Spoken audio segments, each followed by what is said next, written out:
எல்லாரும் நம்மள புரிஞ்சிக்கணும்னு நினைக்கிறது தான் நம்ம வாழ்க்கையில பெரிய வலி.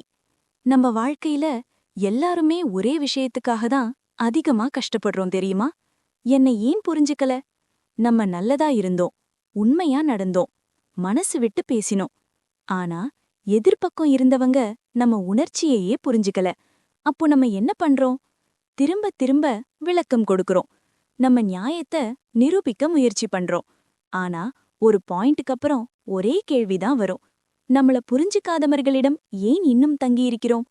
நீங்க தப்பா இல்ல, அவங்களுக்கு உங்க ஆழம் புரியல. அதனால தான் நீங்க விலகணும். இன்னைக்கு அதுக்கான உண்மையத்தான் அமைதியா ஆழமா பார்க்க போறோம். 1. எல்லாரும் நம்மள புரிஞ்சுக்கணும்னு நினைக்கிறது தான் முதல் தவறு. இந்த உலகம் நம்மள புரிஞ்சுக்காக உருவானதில்ல. ஒவ்வொருத்தரும் அவங்க அனுபவத்தோட, அவங்க காயத்தோட, அவங்க பயத்தோட தான் இந்த உலகத்தை பாக்குறாங்க.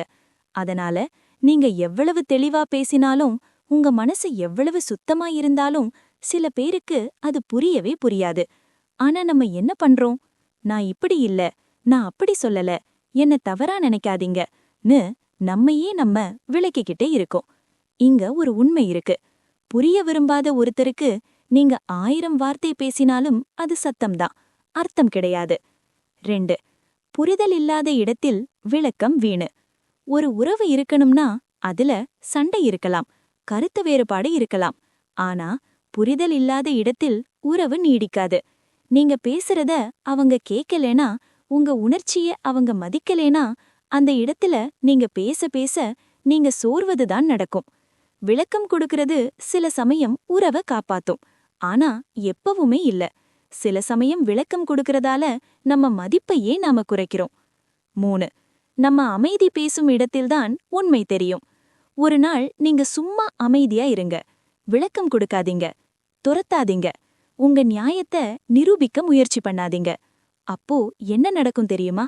உங்கள உண்மையா புரிஞ்சுக்க நினைக்கிறவங்க உங்கள தேடி வருவாங்க. உங்கள பயன்படுத்தினவங்க மெல்ல மெல்ல காணாம போயிடுவாங்க. உங்கள தவறா நினைக்க விரும்பினவங்க அவங்க நினைப்போடையே வாழ்ந்துட்டு போயிடுவாங்க. அப்போதான் புரியும், நம்ம விளக்கமில்லாத இடத்தில்தான் நம்ம இடம் யாருக்கு தேவையோ தெரியுது. 4. புரிஞ்சிக்காதவர்களை மாற்ற முயற்சி உங்களை இழப்பது. நம்ம பல பேர் ஒரே தவறு திரும்ப திரும்ப பண்றோம். அவங்க இப்படி இல்ல, அவங்களுக்கு புரிய வச்சா மாறுவாங்க, கொஞ்ச நேரம் கொடுத்தா சரியாகிடும். ஆனா உண்மை என்னன்னா, ஒருத்தர் புரிஞ்சிக்கணும்னா அவங்க மனசு திறந்திருக்கணும். நீங்க அவங்க கண்களை திறக்க முடியாது, அவங்க மனச மாற்ற முடியாது. அந்த முயற்சியில நீங்க இழப்பது உங்க நேரம் இல்ல, உங்க மன அமைதி.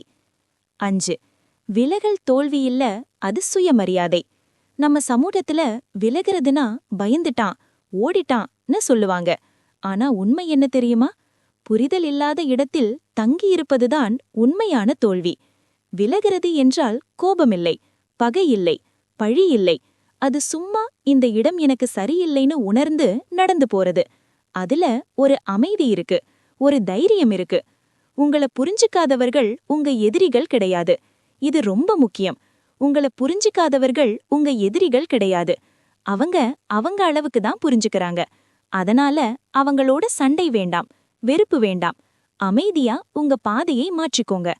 அமைதியா விலகிறது பெரிய சத்தமில்லாத ஆழமான முடிவு. இந்த வீடியோவை இங்க வரைக்கும் கேட்டிருந்தா ஒரு உண்மை உங்களுக்கு புரிஞ்சிருக்கும். எல்லாரும் நம்மள புரிஞ்சுக்கணும்னு நினைக்கிறது தான் நம்ம வாழ்க்கையில அதிகமான வலி. புரிஞ்சுக்காதவர்களை பிடிச்சு வச்சுக்கிறதுல பெருமை இல்லை. உங்கள புரிஞ்சுக்கிற இடத்துக்கு நீங்க நடந்து போகணும். அது தனிமையா இருந்தாலும் பரவாயில்லை, அது அமைதியா இருந்தாலும் பரவாயில்லை. ஏன்னா அமைதி இருக்கும் இடத்தில்தான் நீங்க நீங்களா இருக்க முடியும். பார்த்ததற்கு நன்றி. இந்த வீடியோ உங்க மனசுக்கு பேசியிருந்தா லைக் பண்ணுங்க. யாருக்கு தேவைப்படுமோ அவங்களுக்கு ஷேர் பண்ணுங்க.